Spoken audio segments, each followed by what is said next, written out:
የአብይ ጾም ጉዞ በምን ይጀመራል? በምን? በትሕትናት ወርዶ ነው የሚጀመረው።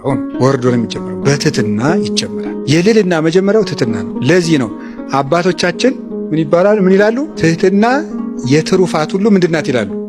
መሰረት ናት ይላሉ። ቤት ሲሰራ መጀመሪያ መሰረቱ እንደሚጣለው የጸና አለት የሚባል ነፋስ ገብቶ የማይጥለው ቤት የሚባለው ትሕትና መሰረት ላይ የቆመ ሰው ነው። ትሑት ከሆንኩ ማን ይገፋል? ራስህን እኮ ከፍ ስታደርግ ነው ሰዎች ሁሉ የሚገዳደሩ እና የአብይ ጾም ጉዞ በትሕትና ይጀመራል። ትሑት ሆነን ምን ማድረግ አለብን ነው? ጾማችን ከሌላው ጾም የተለየ ንጹሕ መሆን አለበት ነው። አሁን ቀጥሎ በሁለተኛው ሳምንት የሚመጣው ምንድነው? ንጽሕና ነው። በመጀመሪያው ሳምንት ትሕትና ነው የሚመጣው። በሁለተኛው ሳምንት ንጽሕና ነው። ንጹሕ መሆን ራስን ማንጻት ነው። ራስን ማንጻት ራሳችን እንዴት እንደምናነጻቸው ራሱ ነግሮናል። ሶበ ትጸውሙ ኢትኩኑ ከመ መደላዋን እስመ እሙንቱ ይትመጸለው ወይቈጽሩ ገጾሙ ከመ ያእምር ሰብእ ከመ ጾሙ። ስትጾሙ እንደነማን አትሁኑ ነው ያለ። እንደ ግብዞች አትሁኑ። እነሱ ሰው እንደ ጾሙ ያውቅላቸው ዘንድ ፊታቸውን አጠውልገው ምን ይላሉ? ይታያሉና ነው። አንትሙሶ ሶበ ትጸውሙ ቅብኡ ርእሰክሙ ወሕጽቡ ገጸክሙ ከመ ያእምር ሰብእ ከመ ጾምክሙ። እናንተ ግን ስትጾሙ አለ ምን አድርጉ አለ? ራሳችሁን ተቀቡ፣ ፊታችሁን ታጠቡ፣ እንደዚህ አድርጋችሁ ጹሙ ነው። ሰው እንደ ጾማችሁ እንዳያውቅ ዘእንበለ አቡክሙ ዘበሰማያት ማእምረ ኅቡዓት፣ የተሰወረውን የሚያውቅ ከአባታችሁ በቀር ማንም እንዳያውቅባችሁ ራሳችሁን ተቀቡ፣ ፊታችሁን ታጠቡ። በሁለተኛው ሳምንት ክርስቶስ እንድናደርግ የሚፈልገው ንጽሕና ነው። የመጀመሪያው መንጻት ያለብን ከምንድን ነው? ከግብዝነትም። ሦስት ነገሮች ናቸው በዚህ ዕለት የታዘዝ ነው። እዚህ ወንጌል ላይ በዕለቱ በተነበበ ወንጌል ላይ በቅድስት የምናደርገው የመጀመሪያው ግብዝነት ይባላል። ግብዝነት ማለት ምን ማለት ነው? በመጽሐፍ ቅዱስ ግብዝነት 1 3 4 ፍቾች አሉት። ልንገራችሁ። ግብዝነት አንደኛ የሚናገሩትና የሚሰሩት መለያየት። ግብዝነት አይ መከራዬ ልናገረው የጨነቀኝ እኮ እኔም እንደዚያ ስለማልገኝ ነው። የሚናገሩትና የሚሰሩት ምንድን ማለት ነው? መለያየት ግብዝነት ይባላል። ለሰው ሲቆርሱ አያሳንሱ እንደማለት ያለ ምን ይላል? ይሄን ጌታ ሲናገር ዲበ መንበረ ሙሴ ነበሩ ለክሙ ጸሐፍት ወፈሪሳውያን፣ በሙሴ ወንበር በሙሴ መምህርነት ጸሐፍት ፈሪሳውያን ተቀምጠው አሉላቸው። ኩሎ ዘአዘዙክሙ ግበሩ፣ የሚያዟቸውን የሚያስተምራችሁን ስሩ። ወዘከመ ምግባሮሙ ይትግበሩ፣ የሚሰሩትን ግን ምን አትበሉ አለ? አትስሩ። የሚሏችሁን ስሩ፣ የሚሰሩትን አትስሩ። ምን አይነት ሰዎች ስለሆኑ ነው እነሱ አለ? ወያስሩ ጾረ ክቡደ ወያሰክምዎ ለሰብእ ዲበ መትከፍቱ፣ ለሰው ጽኑ ሸክም አስረው ያሸክሙታል። ወለሊሆሙ ይለክፍዎ በአጽባዕቲሆሙ፣ እነሱ ግን በጣታቸውስ እንኳ ምን አይሏትም አይነኳትም። የሚል ከግብዝነት መንጻት ነው። አፍኒ ወልብኒ ህውረ ይመኑ፣ አፍም ልብም አንድ ሆነው ይመኑ እንደተባለ በኦሪት ዘዳግም ላይ 2 አይነት ሚዛን በቤት ውስጥ አታኖር ይላል።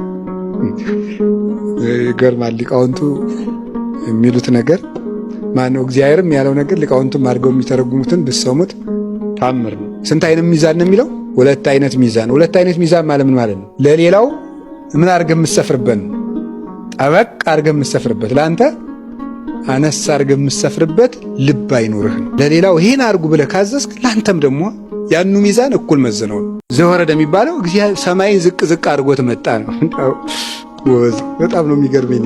ዝም ብላችሁ አስቡ። ሰማይን ዝቅ ዝቅ አድርጎ አንተ አሁን ምን ዝቅ ታደርጋለህ? ሰማይ የለ ምድር የለ፣ ምን ነው ዝቅ የምታደርገው? እኔም ማለት እኮ ነው አንተ ስልብ ነገራችሁ ላይ ማለት ሁላችንም ምን ነው እኔ ዝቅ ማለው ምናችን እናደርጋለን? እኛ ዝቅ ያላለ ምን ኑሮን ምናችን ነው ዝቅ የሚለው? ሰማይን ዝቅ ዝቅ አደረገው እኮ ያለው ምንድን ነው? ቅዱስ ዳዊት የሚለው አረ ልብ በሉ እያለ እኮ ነው። ምኑን ነው ዝቅ ዝቅ ያደረገው?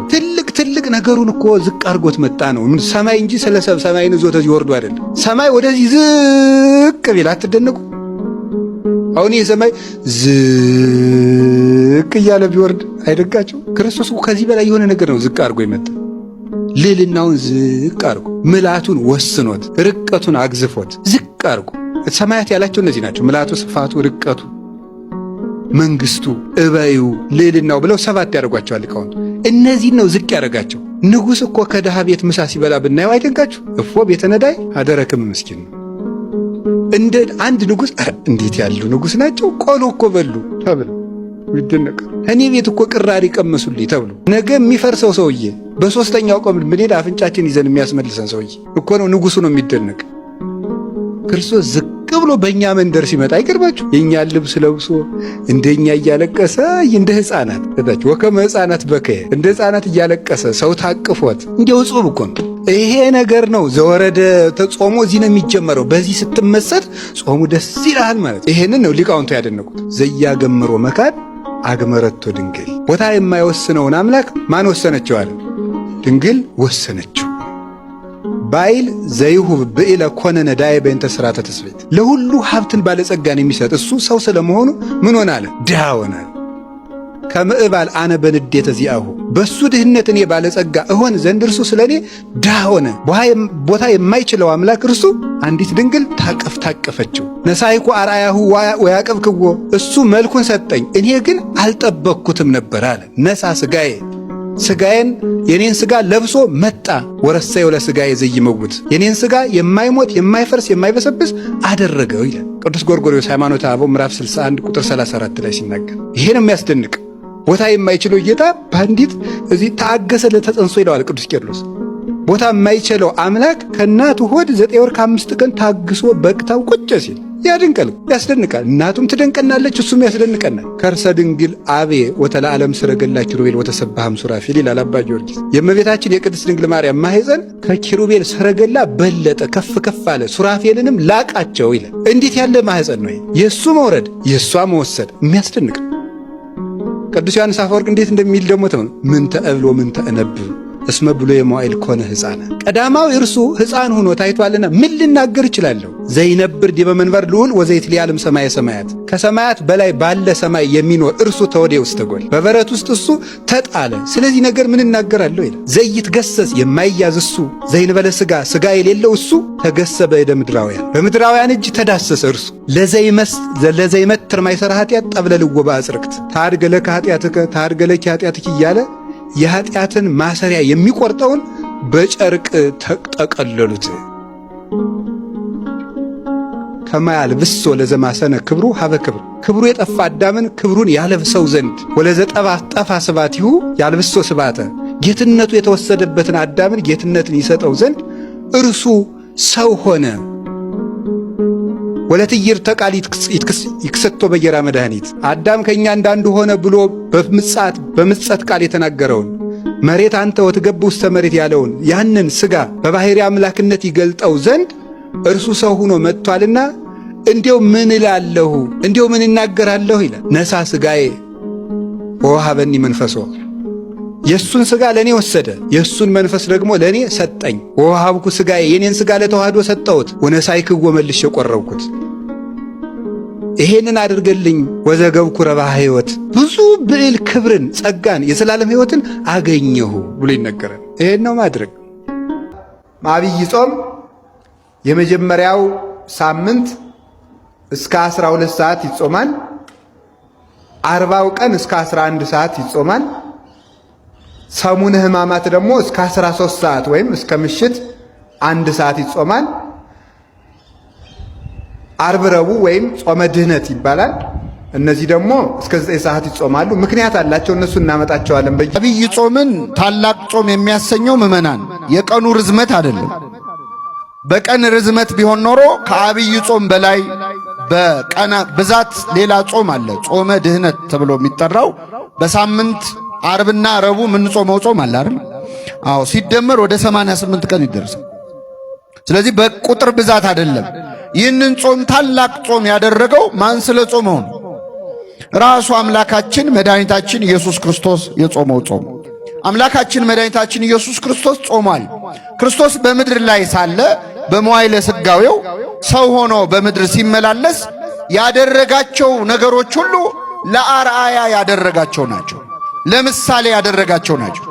ክርስቶስ ከተወለደ ጊዜ አንስቶ እስከ 30 ዓመት እስኪሞላው ድረስ ያደረጋቸውን ነገሮች ስታዩ እኛን ለማስተማር እንጂ እሱን የሚጠቅመው ነገር ሆኖ አይደለም። ስለዚህ በዲያብሎስ ሲፈተን ዘንድ አለ ከተጠመቀ በኋላ መንፈስ ወደ ምድረ በዳ ወሰደው ይላል። መንፈስ ወደ ምድረ በዳ ወሰደው ሲባል ምን ማለት ነው? ለኛ ሲሆን መንፈስ ቅዱስ፣ ለጻድቃን፣ ለሰማዕታት፣ ለመናንያን፣ ለመነኮሳት ሲሆን መንፈስ ቅዱስ ወደ ገዳም መርቶ ወሰዳቸው ይባላል። ክርስቶስን ግን መንፈስ ቅዱስ መርቶ ወሰደው ሊባል አይችልም። ምክንያቱም እኔና አብ አንድ ነን እንዳለ አብ፣ ወልድ፣ መንፈስ ቅዱስ ስንት ናቸው? አንድ ናቸው። ስለዚህ መንፈስ ቅዱስ የራሱ መንፈስ ነው። በክርስቶስ ያለ መንፈስ ነው። ፈቃዱ ፍላጎቱ ወደ ገዳም አነሳሳው፣ ወደ ምድረ በዳ ወሰደ ይላል። ክርስቶስ ስንጾም ደስ ይለዋል። ግን ለምን እንደምንጾም ደግሞ ማወቅ ይፈልጋል። የምንጾምበት ምክንያት ወሳኝ ነው። ራሱ ነገረን። ስለ ጽድቅ የሚጾሙ ብፁዓን ናቸው። ይህንን ነግሬያችሁ ላብቃ። ለምንድን ነው አሁን አብይ ጾም ሊገባ ነው ምእመናን? አብይ ጾም ደግሞ እንዴት ትልቅ ጾም መሰላችሁ? በዚህ ጾም ያልበረታ ሰው መቼም አይበረታ። ሰነፍ ገበሬ በሰኔ ይሞታል ይባላል። ልክ የሚዘራበት ሰዓት የሚሞት ሰነፍ ገበሬ። በአብይ ጾም ያልበረታ መቼም አትበረታ። አሁን ሰሞኑን ሰይጣን መግቢያን የሚያጣው መግቢያ መድረሻ። ለምን ሰው ሁሉ ይጾማላ?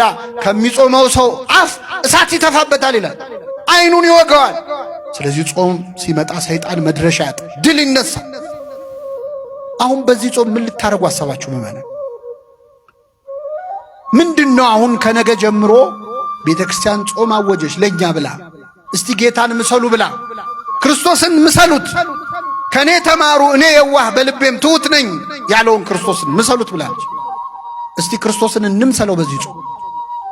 በምንድን እንዴት ብንጾም ነው? ስለ ጽድቅ ሰው በብዙ ምክንያት ይጾማል። በጾም ግን የሆነ ችግር ይፈታል ምእመናን። በአጀንዳ ነው መጾም ያለባችሁ። እስቲ በዚህ ጾም የትኛውን ችግር ልትፈቱ አሰባችሁ? የትኛውን ቁስል ልትሽሩ አሰባችሁ? የትኛውን ሱስ ልትላቀቁ አሰባችሁ?